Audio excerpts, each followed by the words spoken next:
Item Number SCP-939 Object Class Keter Special Containment Procedures SCP-939-1-3-19-53-89-96-98-99 and -109 are kept in Cell 1163-A or 1163-B, 10 m by 10 m by 3 m containment chambers within Armed Biocontainment Area 14. Both cells are environmentally regulated and negatively pressurized, with walls constructed of reinforced concrete. Access to these cells is regulated by an outer decontamination chamber and inner gas-tight steel security doors. Observation windows are constructed of laminated ballistic glass 10 cm in thickness, protected by a 100 kV electrified mesh. Humidity is maintained at 100% at a temperature of 16 degrees Celsius. Specimens are monitored at all times via infrared cameras. Level 4 authorizations required to access SCP-939, their containment areas, or the observation chambers. SCP-939-101 is dismembered and stored in cryogenic preservation tanks 939-101-A to 939-101-M within Bioresearch Area 12. Access to SCP-939-101 requires authorization by 2 Clearance Level 3 personnel, one of which must be present for all research and testing.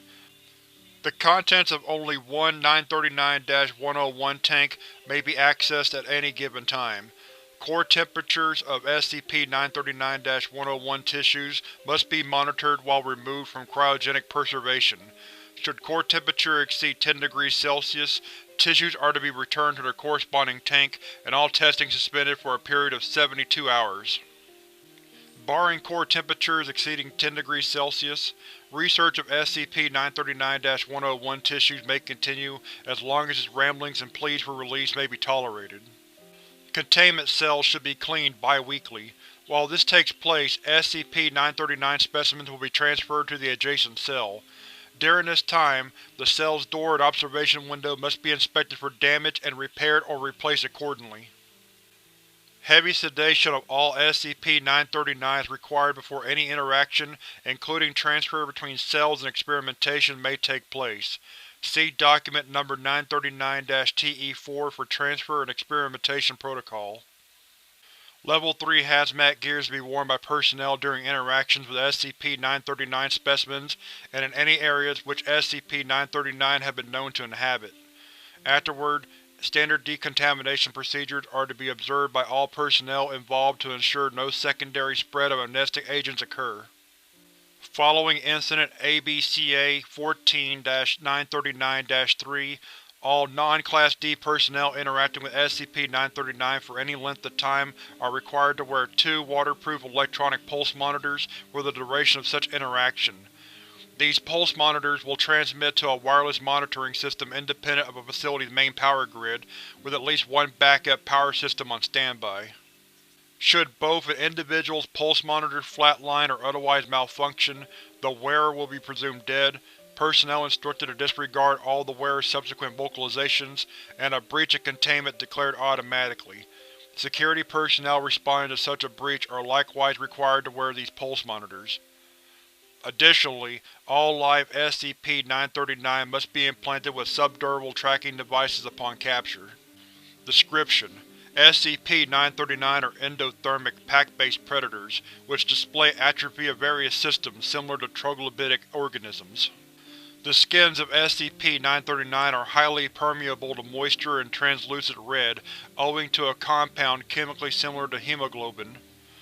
SCP-939 average 2.2 meters tall standing upright and weigh an average of 250 kilograms, though weight is highly variable. Each of their 4 limbs end in 3-finger claws with a 4th opposable digit and are covered in setae, which considerably augment climbing ability. Their heads are elongated, devoid of even vestigial eyes or eye sockets, and contain no brain casing. The jaws of SCP-939 are lined with red, faintly luminescent fang-like teeth, similar to those belonging to specimens of the genus Chaliadus, up to 6 cm in length and encircled by heat-sensitive pit organs. Eye spots sensitive to light and dark run the length of their spine dorsal ridges.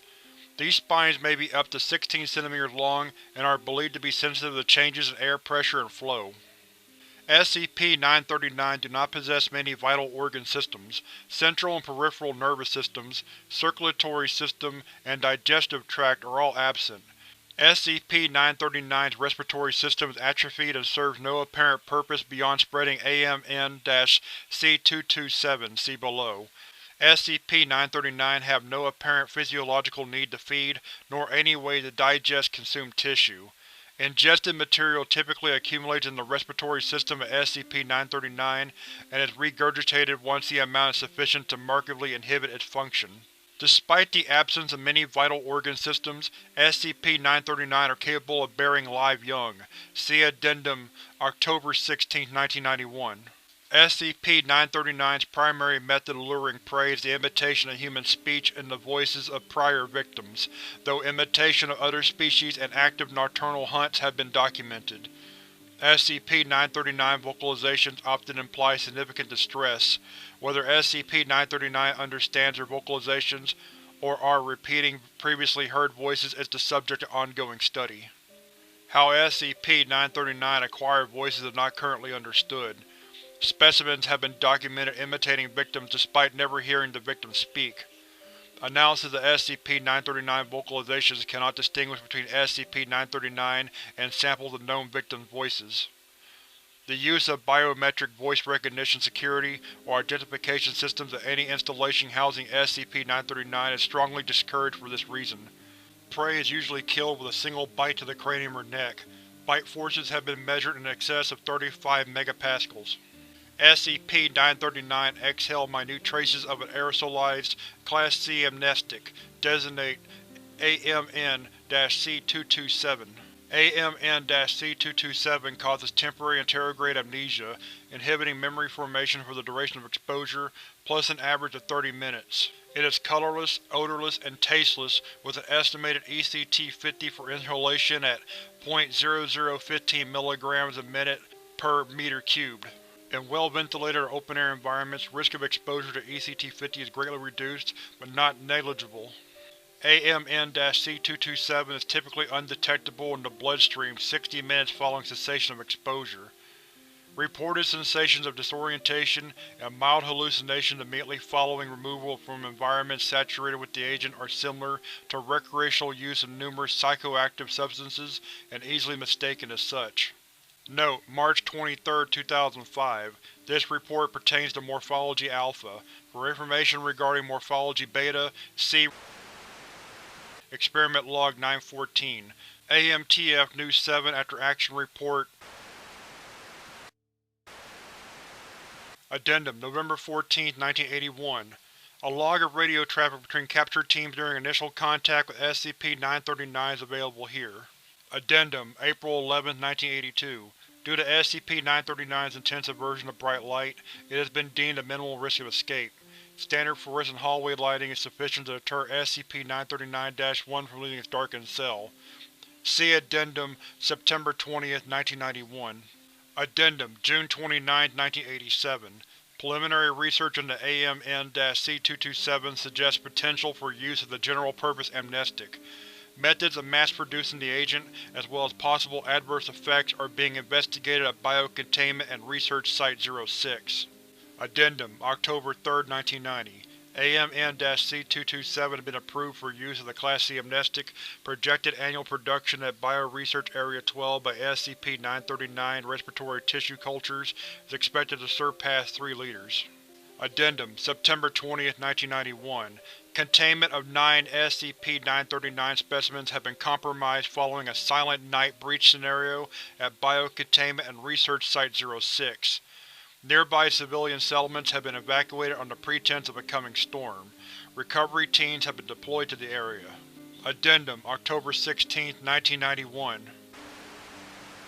In light of this, all interaction with SCP-939 from September 8th to October 7th in the Northern Hemisphere or March 6th to April 4th in the Southern Hemisphere is strictly forbidden. No male specimens of SCP-939 have yet been identified to contain a Class B amnestic. See Reproduction of SCP-939. Addendum February 20th, 1992. Effective immediately. Use of AMM-C227 as an amnestic is suspended indefinitely. Consult Incident Report AMM-C227-939 for further information. Initial Contact Log SCP-939. The following is a transcript of radio traffic between the on-screen commander, Trapper Home, and subordinate fire teams Trapper 1, 2, and 3, of Site Tactical Contact Security Force designated Trapper, during the initial contact with and recovery of SCP-939. Trapper was deployed to the outskirts of on October 28, 1981, following the disappearance of a Foundation field agent. The agent was investigating a number of localized missing person cases, as well as the loss of contact with several law enforcement officers dispatched to investigate these cases in the area. Begin transcript. Trapper Home. Alright, let's get those comm checks, people. Those field masks were giving your Vox a hell of a time last time out. Agent Washburn, Trapper 1 lead. Trapper Home, Trapper 2, Trapper 3, this is 1, radio check over. Agent Michaels, Trapper 2 lead. Lima Charlie, 1. Agent Shandrick, Trapper 3 lead. Gotcha, 1. Trapper Home, all stations. I have you loud and clear. Be advised your teams are go for entry. Trapper 1, weapons tight. Solid copy, Home. 3, stand by with Home. You know your job. 2, keep your team tight on my flank after we breach. Copy 1. 1, stack up. Members of Trapper 1 can be heard acknowledging Trapper 1 lead's command. Execute. Alright, that water charge goes in 5. Water charge detonates. Stairs front, clear left. Door right, right side clear. Overhead's clear. Thompson on me, cross. Room clear. Trapper Home, Trapper 1 and 2 reporting no contact. 2, secure that passageway, mark your territories and follow my team down. Keep an eye out for our man, and call it when you come down. I don't want any blue on blue, solid? Copy 1. Hoskins, you got point. Roger that, moving up. Trapper Home, this is 1, be advised we are moving forward into the structure, down a ladder well, over. Solid copy 1, proceed, over. Members of Trapper 1 can be heard calling out doorways and landings as they move further down the stairs. Trapper Home, be advised, I'm starting to smell something rotten down here and it's pretty strong. Something's been dead for a while. Stand by. Team halt. Home, I'm looking at some shredded clothing down here. No bodies, just the clothes, and nothing that looks like our man. There's the cop. Jesus, man, look at that. It looks like something just took a huge bite out of that vest. Lock it up down there, 1. Washburn, get back on track. Copy, Home. Trapper 2, watch yourselves. Something around our paws has the appetite and it looks like it's got a pretty mean bite. Solid 1, we're almost done up here. If our agent's here, he's down there with you guys. We'll be down as soon as we… A muffled human voice is audible through Agent Washburn's Vox feed, unintelligible and distant. 1 and 2, freeze. Help me, Jesus Christ, somebody. Home, 2, I think we got our man. Hustle up, people. Trapper 1 can be heard moving quickly through the structure. The cry for help is again audible. Home, we reached the source of the noise. We're about to get our agent back. 2, have Doc prep the trauma bag. This guy sounds like he's in bad shape. Hoskins, do it. 2 shotgun reports, sound of door slamming on floor. Immediate sustained gunfire. Home, contact. 2, get the fuck down here. Roll and pull back. Hoskins is down, shit. Rolling on your right. 2, hurry the fuck up. 1, what the hell's going on down there? Gunfire ceases. Trapper 1, sound off. 2, get the fuck down here. Hoskins is down, hurry the fuck up. Copy 1, Harrison. Thompson, you're coming with me. Gabardi, stay with Doc. Trapper 2 can be heard acknowledging Trapper 2 lead's order. Home 1, be advised, 2 is en route to 1's last position. Agent Washburn can be heard cursing over Agent Michael's Vox feed. 1, be advised, your radio's not broadcasting. I can hear you, but you're… Jesus Christ, 2, engage, engage! Immediate sustained gunfire. Thompson, pick up the slack, loading, gun up. Guys, pull it back down the hallway. Harrison, suppress that doorway, frag out. Explosion. Gabardi, Doc, get the 60 set, we're coming up. Trapper 1's gone, and I'm dropping gas. Mask up, gas, gas, gas.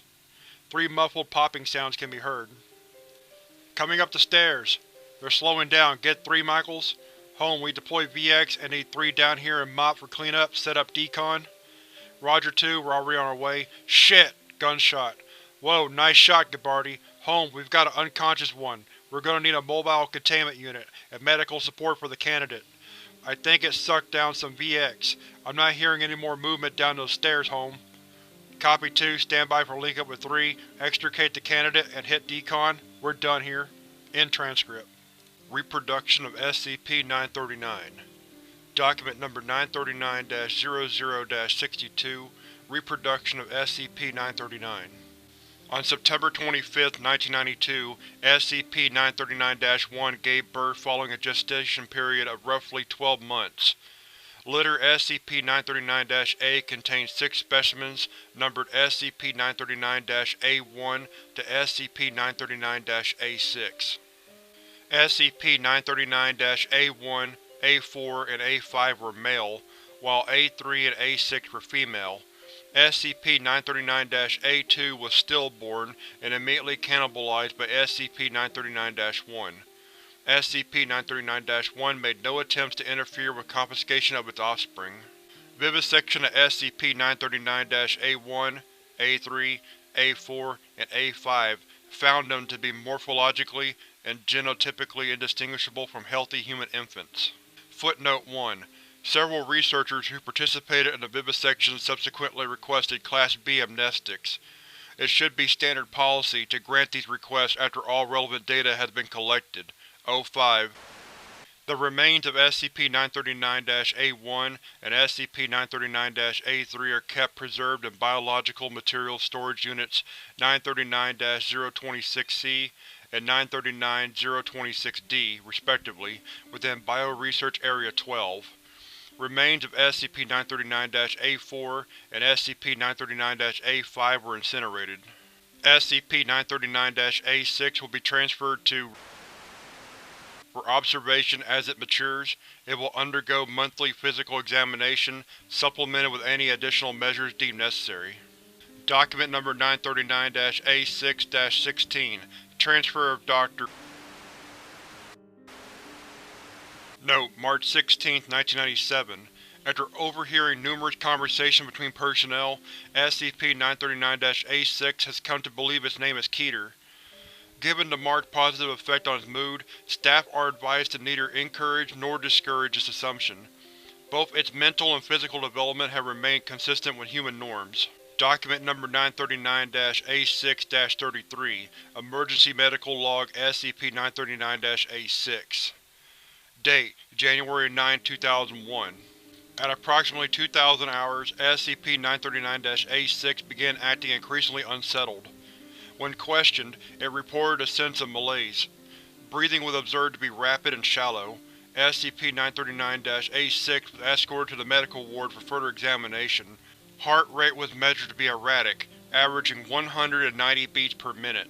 No further anomalies were observed. SCP-939-A6 was administered a benzodiazepine and returned to containment.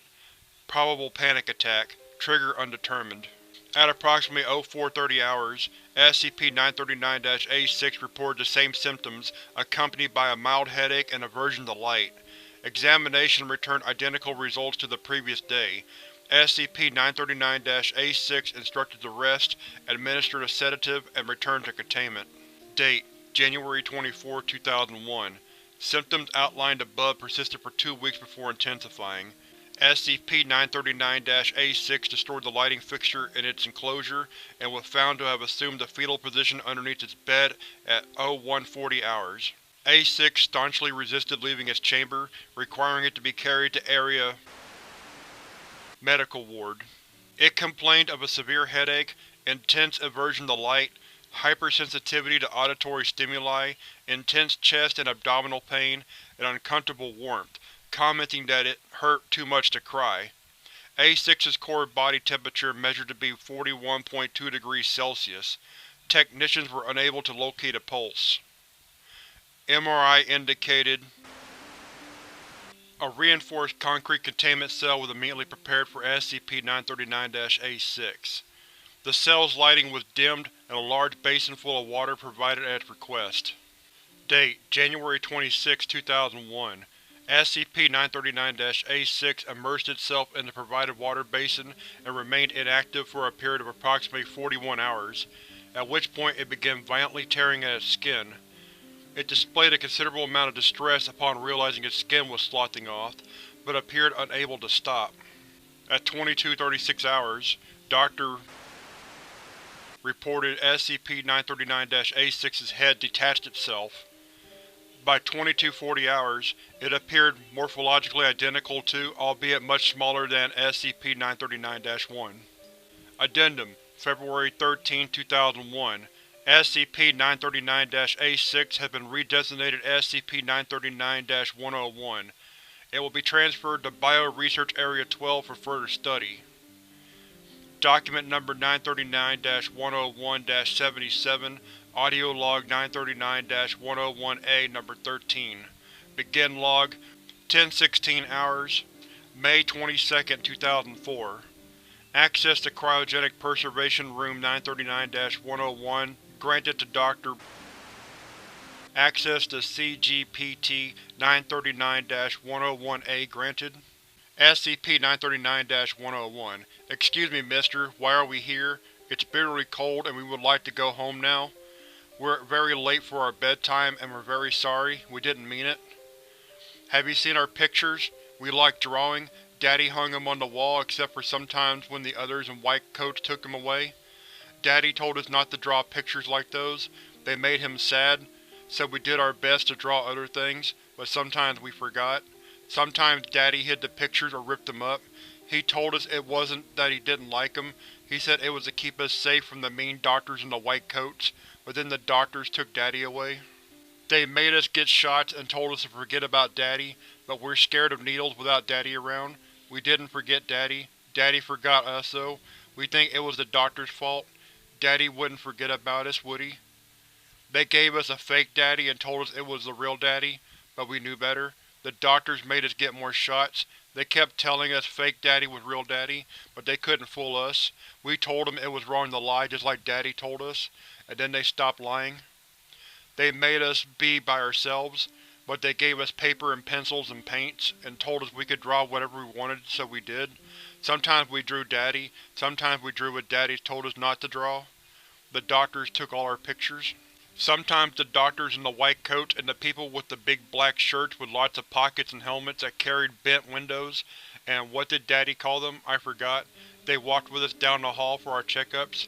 We didn't like those. Sometimes we had to lay in a dark place and be really, really still. Daddy would tell us stories. We didn't always understand them, but we liked them anyways.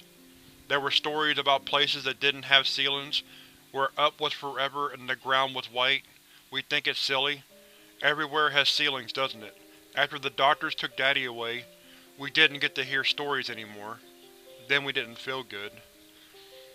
The doctors made us get lots of checkups, and we think they got scared, so we got scared too.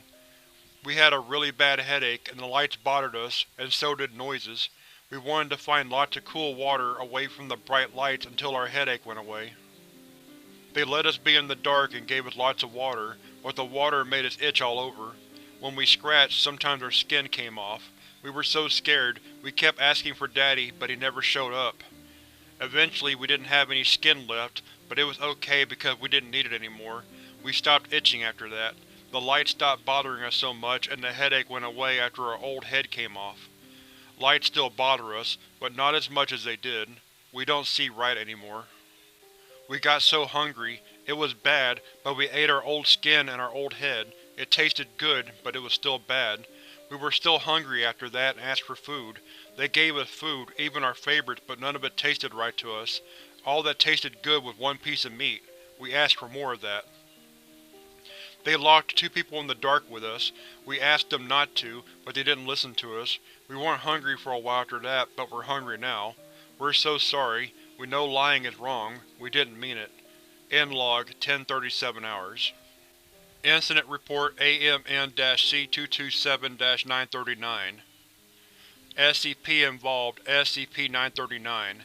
Description: on January 30, 1992, a statistical rate of missing person reports more than times the national average was noted among civilians administered AMN-C227 following the capture of SCP on November 28, 1990, 2 kilometers northwest of. Pending further investigation, use of AMN-C227 was suspended. On January 31, 1992, field agents and were dispatched to the area to investigate. Through collaboration with local law enforcement, Agent was able to secure an interview with approximately 7 months prior to the arrival of field agents. Reported 3 individuals missing under suspicious circumstances. All had been previously administered AMN-C227. Document number 939-73. Interview 1. Interviewed. Interviewer, Agent. Forward. This interview is being conducted by myself, Agent, in order to confirm or refute the possibility of a link between the disappearances of and reported by Mr. on the 5th of June 1991 and prior administration of AMN-C227 to all 4 named individuals on the 28th of November 1990. Begin log. Thank you for taking the time to meet with me, Mr. To begin, I'd like you to relate the events of June 5th in as much detail as you can. Okay, I called some friends and we decided to go for a hike, just sort of fuck about in the woods, you know. It was a nice enough day, we had nothing better to do. I remember… Superfluous dialogue redacted. Nothing seemed strange until I commented on a feeling of deja vu. Gave me a funny look and said she felt it too. We all did. Must have been the only smart one. He got creeped out and went home. The rest of us were curious and decided to look into it. I mean, when have you ever heard of 5 people all feeling deja vu at the same time? Can't say I ever have. Please continue. It got even stranger. The feeling of familiarity got stronger and stronger as we neared. Yeah, huge cave nearby. I don't think any of us had ever been inside before. We only had one flashlight, and it was dumb as hell in hindsight, but we went inside. The feeling kept getting stronger the further in we went. I know I keep calling it deja vu, but that's not the right way to put it. It was more of a general feeling of familiarity. Not like this had happened before, but something about it was just familiar and nobody could put their finger on what. The deeper we went, the more familiar it felt. The more certain we felt we were getting closer. To what, I don't know. None of us know. And that's why we kept going. Did you find anything? No, well, I don't know. I remember saying something about it getting late, that we should turn back. I don't remember anything after that until If you need to take a moment, that's fine. Sobbing. I don't remember a fucking thing until sitting on the side of the highway. It was dark out. An officer was asking me questions, telling me to stay calm until an ambulance arrived. I was all cut up, screaming about Red, begging the officer to let me go. I had to get away. Away from what? The Red. What was Red? I don't remember. What about your friends? They weren't with me. They think I did it, but won't listen to me. Said I was high on something, that I was coming down off a bad acid trip. Said I kept screaming at the ambulance's flashing lights, that they were going to get me. I don't remember that, but Red makes me feel uneasy now. Superfluous dialogue redacted. End log. Closing statement. My team is ill-prepared to investigate further. We'll be returning in the morning to report our findings. A minimal cover-up should be necessary, depending on what's found, at least for this particular incident. To this end, I suggest Mr. be strongly implicated in his friend's disappearances. Following his conviction, he should be recruited from the prison system as Clearance Level 0 janitorial staff and transferred to whatever installation can use him. Agent reported the possibility of an SCP-939 den in the area, and an eradication detail was dispatched to investigate. SCP-939 presence was confirmed within and destroyed by February 6, 1992. On February 20, 1992, Dr. confirmed the sensation of familiarity reported by was solely attributable to a hitherto undocumented effect of a second exposure to aerosolized AMN-C227 following a first exposure of an individual to ECT. This sensation appears to act as a lure in those affected by AMN-C227. drawing them towards higher concentrations, most often centering around dens of SCP-939.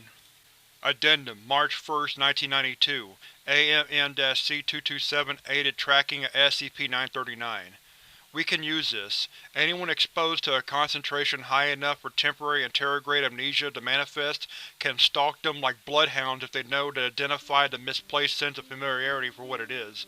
Based on Agent retracing of the route Mr. J.S. and his friends followed, we know to expect an effective range of kilometers if we use this form of tracking. No, it can't find individual SCP-939, but it can guide us to their dens. I recommend we brief a number of field operatives on this plan. Any willing would then be exposed to ANN-C227 under controlled conditions and dispatched first to the locations of ANN-C227 use on civilian populations. Any errant sensation of familiarity experienced by those operatives will be taken as identification of an SCP-939 den nearby and reported as such.